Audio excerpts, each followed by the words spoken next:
Terima kasih Tuhan.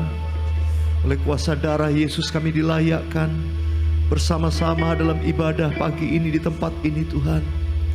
Terima kasih ya Aba, ya Bapa. Oh Rabba Syakara laba laba laba laba laba laba. Engkau sendiri hendak memberkati kami semua. Dalam nama Tuhan Yesus. Katakan amin. Kita beri kemuliaan dulu buat Tuhan Yesus. Sebelum saya teruskan, saudara, hari ini ada satu anak yang akan diserahkan kepada Tuhan. Saya akan undang anak Lorenzo Cedric Gunawan. Ya, putra daripada Bapak Riki Gunawan dan Ibu De Kristia, ya. De Kristia, puji Tuhan. Ini putra yang kedua ya, Rik, puji Tuhan.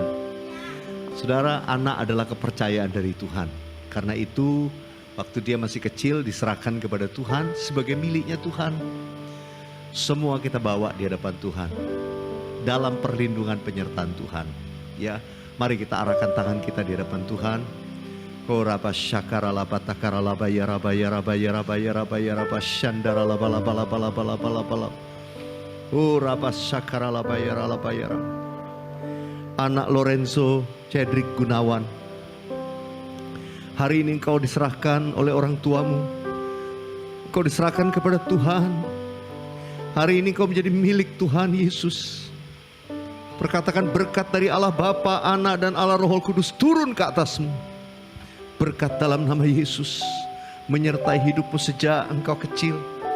Engkau bertumbuh menjadi remaja, menjadi orang muda. Engkau akan menjadi penyembah yang disukai Tuhan. Engkau hidupmu akan mengenal kasih Kristus dan mengalami favor dari Tuhan. Sertai anak ini.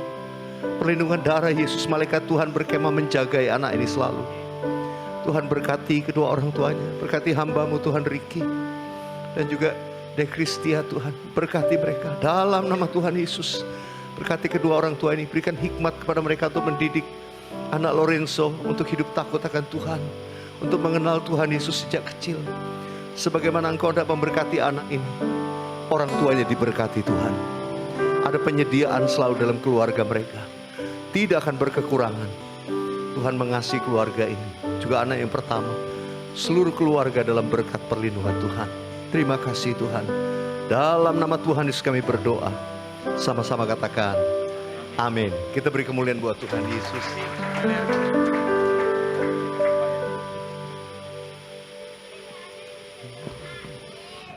Silakan duduk, sudah dikasih Tuhan. Yesus memegangku dengan tangan kananmu. Yesus memberiku, katakan kemenangan.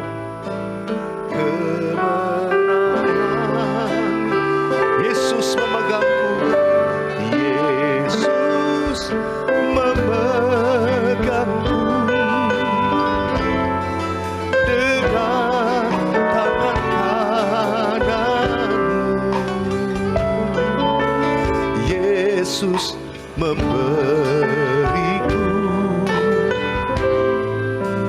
kemenangan. Yesus memberiku. Yesus memberiku kemenangan. Amin. Yesus memberiku kemenangan. Kita beri kemuliaan buat Tuhan Yesus. Haleluya. Sudah dikasih Tuhan, hari-hari ini saya lihat banyak orang yang mengalami pergumulan, tidak mudah di tengah keadaan dunia yang sukar, sulit, goncangan yang terjadi, krisis yang terjadi. Ya, saya melihat bagaimana banyak orang itu mengajukan permohonan doa. Kalau saya tiap hari mendoakan mereka yang mengajukan permohonan melalui sosial media, YouTube, saya doakan. Saudara, Majority kebanyakan pergumulan secara finansial, pergumulan pekerjaan, keadaan yang sukar. Apa yang harus saya lakukan? Bagaimana saya menghadapi semua ini? Saudara dikasih Tuhan, kadang kalau saya melihat itu sepertinya apa yang harus dilakukan? Saudara dikasih Tuhan, hari-hari ini Tuhan mau kita memprioritaskan hubungan dengan Tuhan. Saya percaya kalau kita mengejar memprioritaskan hubungan dengan Tuhan, nanti lihat, Tuhan akan menyatakan kemuliaannya dalam hidup kita. Pembelaan, penyertaan, perlindungan Tuhan, penyediaan dari Tuhan, itu akan nyata. Saudara dikasih Tuhan, ada satu ayat yang saya mau ajak kita membaca sama-sama dari kitab Nabi Hagai. Kitab Nabi Hagai, pasal yang pertama. Saya akan baca mulai dari ayat yang kelima. Di situ dikatakan, oleh sebab itu beginilah firman Tuhan semesta alam. Perhatikanlah keadaanmu. Mari kita lihat keadaan kita masing-masing. Kamu menabur banyak tetapi membawa pulang hasil sedikit. Usaha sudah kerja keras semua, hasilnya sedikit. Kamu makan tetapi tidak sampai kenyang. Kamu minum tetapi tidak sampai puas. Artinya gak bisa menikmati berkat yang sebetulnya sudah disediakan Tuhan. Rasanya gak pernah cukup. Kamu berpakaian tetapi badanmu tidak sampai panas. Bicara keadaan gelisah, sakit. Dan orang yang bekerja untuk upah, ini karyawan, ia bekerja untuk upah yang ditaruh dalam pundi-pundi yang berlobang. Apa ya, kok bocor terus? Bocor terus. Sudah dikasih Tuhan, mungkin itu keadaan kita, atau mungkin itu yang saya sebutkan tadi, keadaan sebagian banyak orang. Apalagi kalau dilihat ke depan, tahun 2023 banyak prediksi keadaan lebih sulit.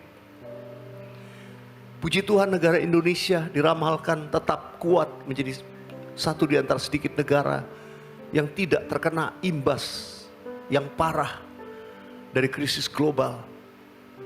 Tapi saudara, tetap secara manusia pasti banyak yang terkena imbas. Saudara dikasih Tuhan, karena itu beginilah firman Tuhan semesta alam di ayat yang ke-7. Perhatikanlah keadaan. Apa yang harus kita lakukan? Sekarang baca sama-sama ayat yang ke-8. Kita baca 1, 2, 3. Jadi naiklah ke gunung, bawalah kayu, dan bangunlah rumah itu. Maka aku akan berkenan kepadanya dan akan menyatakan kemuliaanku di situ. Firman Tuhan. Katakan amin. Sudah dikasih Tuhan, ini firman Tuhan kepada bangsa Israel. Ketika keadaan mereka mungkin keadaannya gak baik. Perhatikan keadaan, mari kita evaluasi keadaan kita. Seperti bangsa Israel. Ini yang Tuhan perintahkan yang pertama. Naiklah ke gunung, bawalah kayu, dan bangunlah rumah itu. Saudara, ini 3 hal kunci yang Tuhan perintahkan untuk kita mengalami satu kehidupan yang saya mau katakan alami breakthrough. Di tengah goncangan apapun, kita gak kena. Kita menjadi orang yang dikatakan nyanyian tadi, Tuhan Yesus memberi aku kemenangan. Kemenangan. Yang pertama Tuhan perintahkan, naiklah ke gunung. Apa maksudnya kita naik ke gunung? Saudara, gunung dalam Alkitab selalu berbicara tentang tempat yang tinggi, berbicara tentang tempat kudus Tuhan. Dalam Mazmur 24 dikatakan, siapakah yang boleh naik ke atas gunung Tuhan? Siapakah yang boleh berdiri di atas tempatnya yang suci? Orang yang bersih tangannya, yang murni hatinya, yang tidak menyerahkan dirinya kepada penipuan dan sumpah palsu. Ini berbicara tentang kekudusan. Orang yang mau sungguh-sungguh menguduskan dirinya, mereka akan naik ke atas gunung Tuhan. Naik ke atas gunung berbicara tentang tindakan untuk kita mau hidup kudus. Dan untuk itu perlu merendahkan diri. Untuk hidup kudus kita harus mau menyadari kita ini salah. Bertobat. Bayar harga Untuk naik lebih tinggi itu bayar harga. Saudara, naik gunung dalam arti harafiah, ya, bukan naik gunung yang sudah jadi bagus gitu, kayak naik ke puncak pakai mobil, bukan saudara. Naik gunung dalam pengertian alami harafiah, ya, seperti Pak Marco nih sering naik gunung, ya. Itu saudara, itu adalah satu tindakan yang kita tidak bisa lakukan hanya dengan kedua belah kaki, nggak bisa. Saudara akan melibatkan semua tubuh, kedua tangan, bahkan seringkali perlu merangkak dengan lutut. Saudara, untuk itu Tuhan tuh mengajar kita membayar harga. Untuk kita menguduskan diri naik ke tempat yang lebih tinggi, memang ada harga yang dibayar. Saudara dikasih Tuhan, hari-hari ini mari putuskan, saya mau naik ke tempat yang lebih tinggi. Saya mau naik ke Gunung Kudus Tuhan. Dan saya percaya kalau kita sungguh-sungguh mau naik, di situ ada berkat Tuhan yang tersedia, yang Tuhan siapkan buat kita semua. Yang mau katakan amin. Yang mau boleh nyanyikan nyanyian ini sama-sama saya. Bawaku ke Gunung Kudus-Mu, di tempat kediaman-Mu. Biar kemuliaan melingkupi hidupku, dan jiwaku kan dipuaskan. Hanya dekat-Mu, itu yang ku perlu. Kau sumber penghiburanku, dan Kau ubahkan air mataku jadi lembah yang bermata air. Sebab itu ku memuji-Mu, Engkau Allahku. Mulutku kan selalu puji-Mu, dan angkat tangan sembah-Mu, tinggikan nama-Mu. Yesus, kemuliaan bagi-Mu. Tuhan janji kalau kita naik ke atas gunung Tuhan, di situ aku akan menyatakan kemuliaan-Ku, kata Tuhan. Apa yang terjadi kalau Tuhan menyatakan kemuliaan-Nya? Dia membela saudara dan saya. Dia akan mengangkat kita, mempromosi, menyatakan kemuliaan, kuasa dan mujizat-Nya. Orang lain akan melihat. Saudara, itu artinya kalau Tuhan akan menyatakan kemuliaan-Nya. Saudara yang dikasih Tuhan, jadi pertama tindakan kita, ayo hari-hari ini mari kita serius. Kita menguduskan diri kita. Kalau kita menyadari pelanggaran dosa, kesalahan, ampuni saya Tuhan, ampuni. Kita sungguh-sungguh mau naik lebih tinggi. Naik lebih tinggi, memang bayar harga, tapi tiap hari kita mau lebih dekat dengan Tuhan. Sekali lagi yang mau katakan amin. Yang kedua Tuhan katakan bawalah kayu. Bawalah kayu.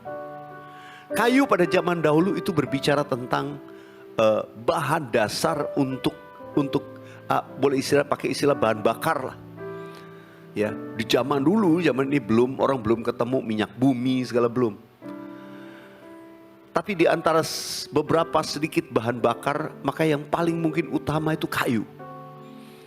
Kayu bakar, semak-semak dibakar.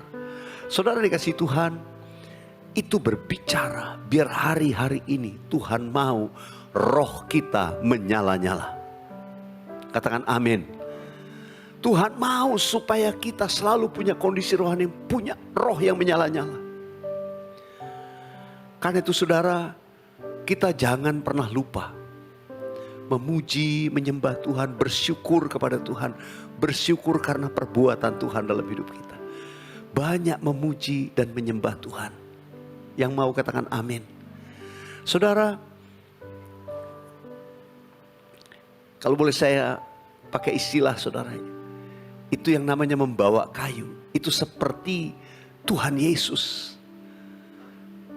Pada waktu Tuhan mati di kayu salib.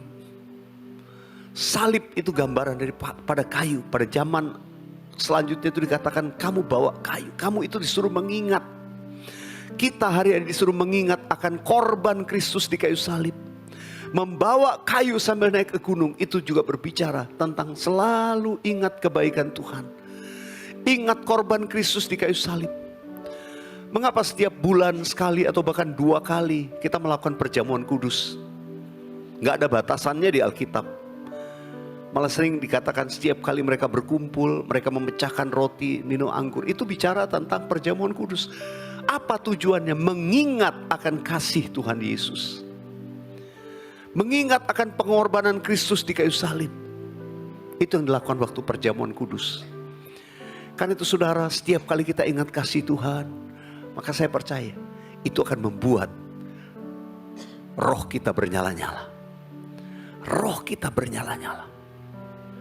Saudara dikasih Tuhan, Tuhan mau hari-hari ini kita menjaga hidup rohani kita selalu bernyala-nyala. Ingat akan kasih Tuhan Yesus. Ingat akan karya penebusan Tuhan Yesus di kayu salib buat kita semua. Yang mengerti katakan amin. Karya terbesar dalam hidupku, katakan, pengorbananmu yang selamatkanku. Engkaulah harta yang tak ternilai, yang ku miliki dan ku hargai. Yesus, Engkau ku kagumi. Selalu ingat perbuatan Tuhan Yesus yang menebus kita. Itu akan buat roh kita akan selalu menyala. Yang ketiga dikatakan kamu naik ke gunung, bawa kayu, lalu bangunlah rumah itu. Saudara, untuk membangun rumahnya Tuhan, ini bukan rumah pribadi. Bangun rumahnya Tuhan. Rumah Tuhan itu dimulai dari hidup kita pribadi. Rumah Tuhan itu berbicara juga tubuh Kristus, gereja Tuhan. Tapi dimulai dari hidup pribadi dulu. Ini nih bait Roh Kudus. Kita nih bait Allah, bait Roh Kudus. Bangun rumah rohani ini. Artinya kita mulai bangun persekutuan dengan Tuhan. Buat ibadah kita. Mari perhatikan saat teduh kita bagaimana. Saudara, kemudian apakah setiap keluarga ada mesbah keluarga? Mari perhatikan lagi mesbah doa, saudara. Jangan lalaikan itu. Suami istri, ayo bangun mesbah doa. Jangan lagi saling menyalahkan, ayo saling mengingatkan sekarang. Doa. Saya percaya itu yang membuat rumah rohani kita kuat. Kita membangun rumah bagi Tuhan atas keluarga kita. Saudara dikasih Tuhan, kalau ada keluarga-keluarga yang sudah lama gak doa sama-sama suami istri, ayo mulai hari ini ambil keputusan. Bangun kembali mesbah doa di rumahmu. Yang mau katakan amin. Ini penting, saudara. Ini penting. Saudara gak bisa berkata, oh nanti hari Minggu di gereja baru bangun mesbah untuk Tuhan. Enggak. Bangun mesbah untuk Tuhan itu tiap-tiap hari. Hidup pribadi atau keluarga, suami istri sama anak-anak.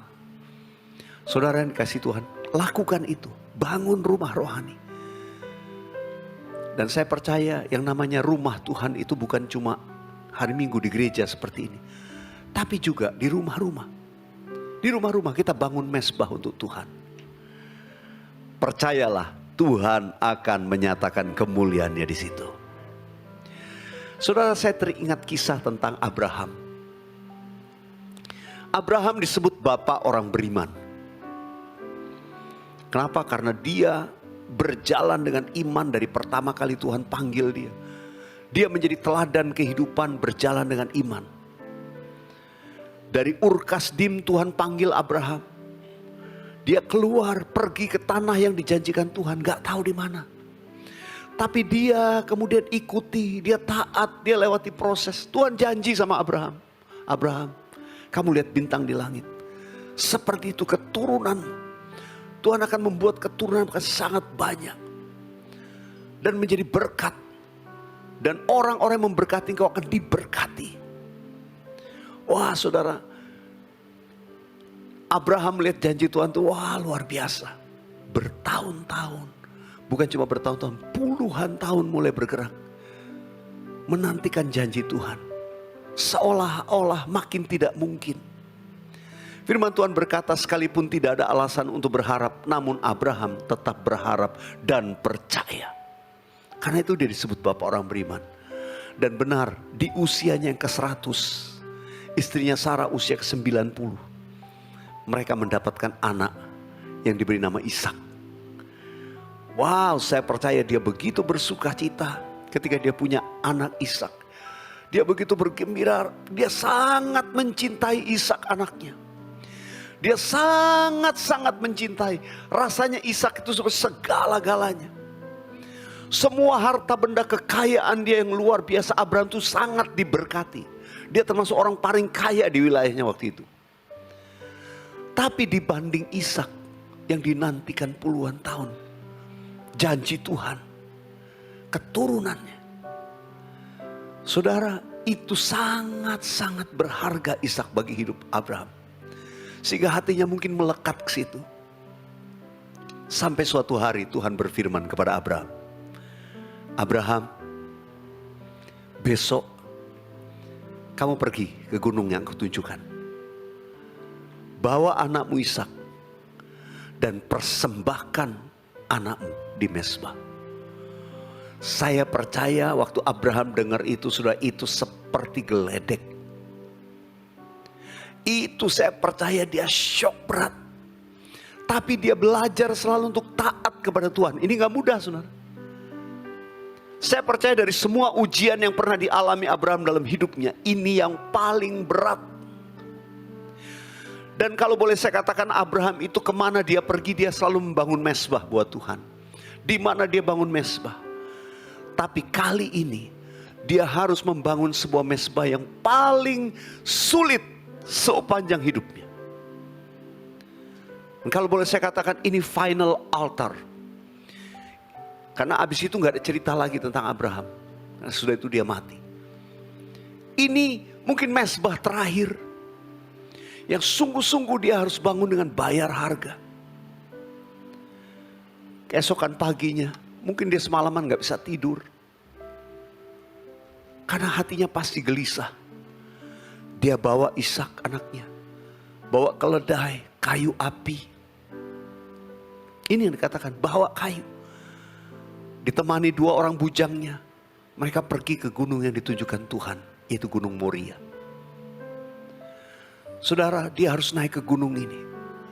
Dia harus membangun buat Tuhan satu altar. Dan ini altar yang paling berat dalam hidupnya. Saudara, sampai di kaki gunung dia perintahkan kedua bujangnya dan meninggalkan di sana mereka dengan keledai. Lalu dia ambil kayu api, ditaruh di pundak Ishak anaknya. Kemudian berkata kepada bujangnya, kami mau pergi, kalian tunggu sini. Kami mau ke atas gunung. Saudara dikasih Tuhan, kalau sudah lihat kisah ini, Ishak tuh udah gede, sudah nggak mungkin Ishak masih kecil dikasih kayu api disuruh pikul. Sudah. At least dia udah remaja lah pasti. Ishak membawa, ikut papanya nih berjalan naik ke atas bukit. Itu mungkin bayar harga tadi yang saya katakan. Sambil kelelahan di tengah perjalanan untuk naik ke gunung, dia bertanya sama papahnya, "Pa, ini udah ada kayu api. Udah bawa pisau, udah nyiapkan api. Tapi mana korbannya?" Abraham, saya percaya di situ hatinya gelisah, tapi dia selalu punya iman. Dan dia berkata, di atas gunung Tuhan akan menyediakan. Di atas gunung Tuhan akan menyediakan. Saya percaya itu perkataan iman daripada Abraham. Abraham percaya nanti sampai di atas Tuhan menyediakan. Dia taat, naik. Ketika tiba di atas gunung, saya yakin sekali hal pertama yang dilakukan oleh Abraham, dia akan memandang sekeliling. Kalau ada korban yang disediakan Tuhan. Seperti imannya berkata, Tuhan menyediakan. Tapi ternyata tidak ada. Dan dia harus mengorbankan anaknya Ishak sebagai pengorbanan terbesar dalam hidupnya. Dia siapkan altar, dia taruh kayu api, dia siapkan semua. Dan bagian terakhir yang paling sulit, memang gak ditulis di Alkitab, tapi saya percaya apa yang dilakukan Abraham. Dia peluk anaknya Ishak sambil menangis. Dan mungkin dia berkata kepada Ishak, anakku, kita taat sama Tuhan. Kita taat saja sama Tuhan, kamu nurut ya, kamu nurut aja, taat sama Tuhan. Ishak yang gak mengerti, tapi dia harus belajar taat. Kalau kita lihat kehidupan Ishak kemudian, dia juga dipakai Tuhan. Saya percaya pelajaran paling besar adalah waktu di atas gunung. Ketika dia belajar ketaatan seperti papanya. Sambil dia peluk anaknya, dia ikatkan tali dan dia berkata, kita taat nak. Saudara bayangkan sebagai orang tua. Wow, kalau zaman sekarang udah gak mungkin. Tapi ini bicara zaman dulu, saudara. Di zaman itu yang paling dia kasihi. Dia harus korbankan. Abraham taat. Dan ketika saatnya dia hendak menyembelih anaknya, suara dari surga menggelegar dan berkata, berhenti Abraham, stop. Sekarang aku melihat engkau sungguh takut akan Tuhan. Saudara dikasih Tuhan, kadang-kadang tuntunan Tuhan itu saat terakhir, di poin dimana kita taat mentaati kehendak Tuhan. Saudara, ketika Abraham tidak jadi membunuh anaknya Ishak, dia baru mendengar suara ribut di belakang dia dan dia berbalik belakang. Ada seekor domba yang tanduknya tersangkut di semak-semak belukar. Tadi gak ada, sekarang ada. Sejak itulah Abraham kemudian menyebutkan Tuhan. Dia dengan berkata dengan kalimat Jehovah Jireh. Itu pertama kali diucapkan di sana. Jehovah Jireh. Di atas gunung Tuhan menyediakan. Saudara, seringkali kita dalam hidup ini kalau kita berdoa untuk kebutuhan, kita suka berkata, Tuhan terima kasih, Engkau Jehovah Jireh, Engkau menyediakan bagiku. Terima kasih Tuhan, Engkau Jehovah Jireh, Engkau menyediakan. Jangan lupa saudara, artinya belum lengkap. Memang Tuhan menyediakan. Tapi jangan lupa Jehovah Jireh mengandung pengertian. Di atas gunung Tuhan menyediakan. Jangan lupa di atas gunungnya. Karena itu perintah Tuhan hari ini buat kita. Kalau mau lihat kemuliaan Tuhan, kalau mau lihat penyediaan Tuhan, Tuhan berkata naiklah ke gunung, bawalah kayu, bangunlah mezbah bagiku. Di situ aku akan menyatakan kemuliaanku. Saya gak tahu apa yang saudara perlukan dalam hidup ini. Tapi saya percaya Dia Jehovah Jireh. Dia akan menyediakan segala yang kita perlukan. Yang percaya katakan amin. Dia akan menyediakan. Tapi di mana? Di atas gunung. Kalau kita mau hidup rohani kita ini seperti naik ke atas gunung, Tuhan akan menyediakan. Yang percaya katakan amin. Kau tunjukkan kasih setiamu, Kau menyediakan yang ku perlu. Kau setia, Kau mulia, dulu sekarang dan selamanya. Kau tunjukkan kasih setiamu, Kau menyediakan yang ku perlu. Kau setia, Kau mulia, Bapa Kau setia. Saya undang jemaat Tuhan, kita bangkit berdiri bersama-sama. Mari kita responi firman Tuhan. Kita responi hari ini, kita mau menjadi orang-orang yang melakukan kehendak Tuhan. Di tengah goncangan dunia, di tengah krisis global, di tengah situasi yang terjadi yang mungkin menerpa langsung ataupun tidak langsung dalam hidup kita, keluarga, usaha. Kita mau lakukan apa yang diperintahkan Tuhan. Saat ini mari tundukkan kepala dan berkata, Tuhan, saya mau naik lebih tinggi lagi dalam hidup rohani saya, yaitu menguduskan diri saya lebih lagi. Sungguh-sungguh dengan Tuhan. Tuhan mau kita naik ke atas gunung. Tuhan mau kita membawa kayu. Itu berbicara tentang bahan bakar rohani. Ingat akan korban Kristus di kayu salib. Dan biar roh kita terus menyala-nyala. Dan kita mau membangun mezbah bagi Tuhan. Dimulai dari keluarga. Tuhan, terima kasih. Terima kasih. Terima kasih Tuhan. Hari ini kami juga akan melakukan perjamuan kudus. Mengingat karya Kristus di kayu salib. Kami membawa kayu itu untuk naik ke atas gunung. Demikianlah kami ingat korban Kristus di kayu salib. Kami mau pikul itu, kami mau bawa itu dalam hidup kami selalu.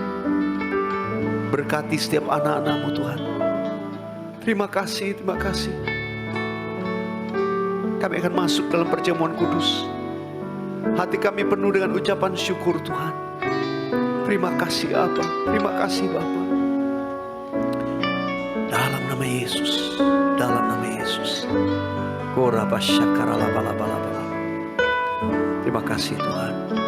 Dalam nama Yesus. Amin. Silakan duduk saudara.